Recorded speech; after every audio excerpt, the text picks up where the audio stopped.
చాలా బాధాకరం. ఒక ఒక అమాయకురాలు, అందరు ఆడపిల్లల్లాగే, అందరింట్లో ఉండే ఆడపిల్లల్లాగే ఒక ఆడపిల్ల తనకు ప్రభుత్వము ఒక సొంతింటి ఆస్తిని ఆమెకి ఇచ్చారని చెప్పి గౌరవ ముఖ్యమంత్రి వర్యులు శ్రీ వైఎస్ జగన్మోహన్ రెడ్డి గారి పాలనలో ఆవిడ అమ్మఒడి లాంటి సంక్షేమ పథకాలను అందుకొని, అలాగే ఇంటి పట్టాన్ని అందుకొని, ఇది బహుమతి, నన్ను ప్రభుత్వం గుర్తించింది, మనకున్నటువంటి ఇబ్బందుల్ని గుర్తించింది, మనకు ప్రభుత్వము ఈ మంచి చేసిందని చెప్పి తన ఒక ఇంట్లో అమ్మాయి సడన్ గా గవర్నమెంట్ నుంచి ఇలాంటిది ఒక మంచి జరిగితే ఒక భరోసా అనేది తనకు అనిపించి, ప్రభుత్వం ఇచ్చినటువంటి భరోసా మీద తనకు ఒక సంతోషం అనిపించి, ఆ సంతోషాన్ని తను ఉండబట్టలేక తను ఓపెన్ గా ఎక్స్ప్రెస్ చేసినటువంటి పరిస్థితి.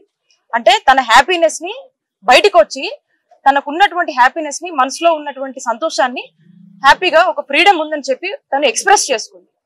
ఇలాంటి ఈ అంశాన్ని ఏదైతే ఉందో, ఈ సంతోషాన్ని కొద్ది రోజులు కూడా లేకుండా మరి తనకు వచ్చినటువంటి లబ్ధిని చెప్పి, తనకు జరిగినటువంటి మేలుని చెప్పి, తనకు అనిపించినటువంటి సంతోషాన్ని జనాల్లో ఎక్స్ప్రెస్ చేస్తే, తన మీద ఈరోజు టీడీపీ వాళ్ళు కావచ్చు, ఉన్నటువంటి వాళ్ళందరూ కావచ్చు, అందరూ కలిసి తనని టార్గెట్ చేసి కేవలం తనకు జరిగిన లబ్ధినే, తనకి ఈ ప్రభుత్వంలో మంచి జరిగిందని, జగనన్న ప్రభుత్వం వల్ల మేము బాగున్నామని తను వ్యక్తపరిచినటువంటి అంశం మీద తను ఎక్స్ప్రెస్ చేస్తే, ఈ రోజు తీరా చూస్తే ఈ టీడీపీ వాళ్ళు కావచ్చు, మిగతా వాళ్ళు కావచ్చు, అందరూ కూడా ఫస్ట్ ఆఫ్ ఆల్ మంచి చేయటం అనేది టీడీపీ వాళ్ళకు తెలియదు. చంద్రబాబు నాయుడు గారికి మోసమే తెలుసు, మంచి చేయడం అనేది అలవాట్లేదు. మరి ఈ రోజు జగనన్న చేస్తున్నటువంటి మంచిని ఓర్చుకోవట్లేదు అనే విషయం రాష్ట్ర ప్రజలందరూ కూడా తెలుసు. కానీ ఈ మహిళ తను వ్యక్తపరుస్తే కొంతమంది సోషల్ మీడియా రూపంలో వచ్చి మరి ఏ విధంగా తను మెంటల్ గా టోటల్ గా డిప్రెస్ అయ్యేలాగా, ఏ విధంగా తను మానసికంగా ఇబ్బంది పడే విధంగా అసభ్యమైనటువంటి పోస్టులు పెట్టి తను కంప్లీట్ గా కూడా తన లైఫ్ మీదనే ఇంట్రెస్ట్ పోయేటువంటి ఒక భావన తనకు కల్పించి, మరి ఇదంతా ఏంటి, నా మీద ఇలా జరిగిందని తను ఎవరికి కూడా చెప్పుకోలేనటువంటి పరిస్థితుల్లో ఈ బాధ తట్టుకోలేక ఇద్దరు పిల్లలు ఉన్నటువంటి ఆ తల్లి వెళ్లి రైల్వే ట్రాక్స్ మీద ఏ విధంగా తను సూసైడ్ చేసుకుందా అనే విషయం మీ అందరికి కూడా తెలుసు. ఆ కుటుంబానికి ఈరోజు ముఖ్యమంత్రి గారు తను జగనన్న ఇచ్చినటువంటి సంక్షేమ పథకాల వల్ల చాలా సంతోషంగా ఉండి ఎక్స్ప్రెస్ చేసినందుకు ఈ విధంగా జరిగిందని మా అందరినీ కూడా ఇక్కడికి పంపించి ఈ కుటుంబానికి ఒక ధైర్యాన్ని నింపి వారికి ఒక భరోసాని ఇచ్చిరమ్మని చెప్పి మా అందరినీ కూడా పంపించడం జరిగింది. మరి ఇప్పుడు ఇక్కడికి వచ్చి చూస్తే దీనంగా ఆ చిన్న అమ్మాయిలు, ఆ చిన్నారుని చూస్తుంటే ఎంత బాధ అనిపిస్తుంది. సాటి మహిళగా ఇక్కడ ఉన్నటువంటి మహిళలందరం కూడా చాలా బాధపడతా ఉన్నాం. ఈరోజు ముఖ్యమంత్రి గారి పాలనలో ఉమెన్ ఎంపవర్మెంట్ కి ఈరోజు అర్థం అంటే ఈరోజు జగనన్న పాలన. ఈరోజు ఉమెన్ సేఫ్టీ, ఉమెన్ సెక్యూరిటీ గురించి ఆలోచించినటువంటి ప్రభుత్వం జగనన్న ప్రభుత్వం.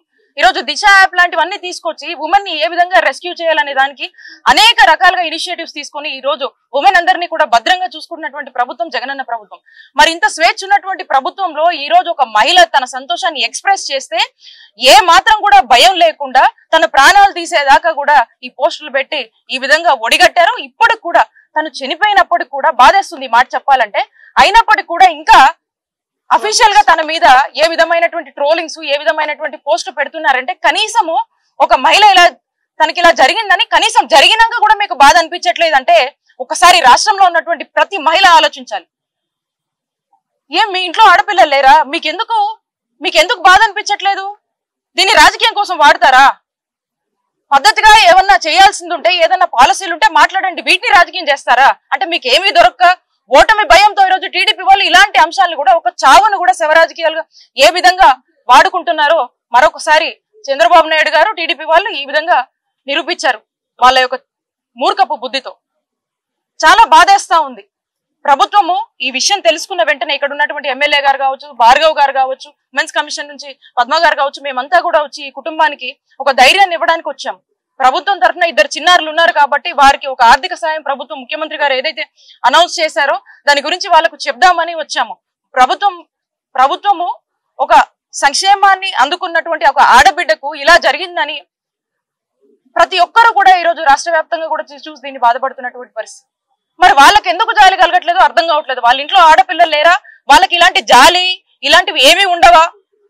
ఇక ఖచ్చితంగా లేనంటే అనిపిస్తా ఉంది. ఎందుకంటే ఈ ఎపిసోడ్ చూసి ఇప్పటికీ మన మధ్య లేనటువంటి వ్యక్తి మీద ఇంకా కూడా చేస్తున్నారంటే ఎంత దారుణంగా వాళ్ళ బిహేవియర్ ఉందని, ఎంత మూర్ఖంగా వాళ్ళు ఆలోచిస్తున్నారు అనేది మనకు స్పష్టంగా అర్థమవుతుంది. కాబట్టి దీనికి సంబంధించి ఎవరైతే దీంట్లో ఈ ట్రోలింగ్స్ కావచ్చు, ఈ సోషల్ మీడియాలో ఈ విధమైనటువంటి వాటికి పాల్పడ్డారో వాళ్ళందరినీ ఇప్పటికీ కూడా ఆ పోలీస్ యంత్రాంగం దీని గురించి పనిచేస్తా ఉంది. కొంతమందిని ట్రేస్ అవుట్ చేశారు. ఖచ్చితంగా వీళ్ళ మీద కఠిన చర్యలు ఉంటాయి, కఠిన చర్యలు తీసుకుంటాము. ముందు కూడా ఇట్లాంటి వాటికి ఎవరైనా డేర్ చేస్తే మాత్రం ఖచ్చితంగా వాళ్ళందరికీ కూడా వార్నింగ్ ఇస్తా ఉన్నాము. ఇలాంటివి కనుక ఎవరైనా రిపీట్ చేస్తే ఖచ్చితంగా ఇక మీ కౌంట్ డౌన్ మొదలైనట్టే. మీకు తగిన గుణపాఠం ఖచ్చితంగా పోలీసులు చెప్తారు. అండ్ ఖచ్చితంగా మేమందరం కూడా వదలము. ఇలా ఎవరైనా ఒడిగట్టాలని గనక ముందడుగేస్తే గనక ఖచ్చితంగా మీరు కఠిన శిక్షలు ఖచ్చితంగా అనుభవిస్తారని చెప్పి మీ అందరికీ కూడా హెచ్చరిస్తూ వారి కుటుంబానికి మా కండోలెన్సెస్ తెలియజేసుకుంటున్నాం. Like and subscribe Eagle Media Works.